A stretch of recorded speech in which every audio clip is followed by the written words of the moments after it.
ऋषिवरमानस हंस चराचर जनन स्थिति लय कारणभो साम्ब सदा शिव शम्भो शङ्कर शरणं मे तव चरणयुगम्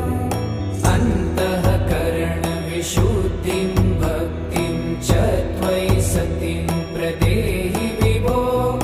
साम्ब सदा शिव शम्भो शङ्कर शरणं मे तव चरणयुगम्